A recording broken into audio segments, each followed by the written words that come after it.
Point परिसरातील कुंडेश्वर येथे झालेल्या भीषण अपघातात 12 महिलांचा मृत्यू झाला। याशिवाय या अपघातात अनेक महिला गंभीर जखमी झालेल्या आहेत। या जखमी झालेल्या महिलांवर सध्या विविध खासगी हॉस्पिटलमध्ये उपचार सुरू आहेत। शासनाने या सर्वांवर मोफत वैद्यकीय उपचार खर्चाची जबाबदारी उचलली आहे।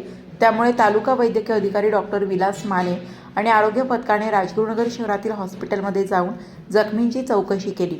संबंधित डॉक्टरांशी चर्चा करून जखमींच्या प्रकृतीबाबत आढावा घेतला। सध्या 14 महिला आयसीयूमध्ये उपचार घेत आहेत, तर 8 महिला जनरल वॉर्डमध्ये उपचार घेत आहेत। या अपघातात 40 महिला मुले-मुली जखमी झाल्याची बाब समोर आली आहे।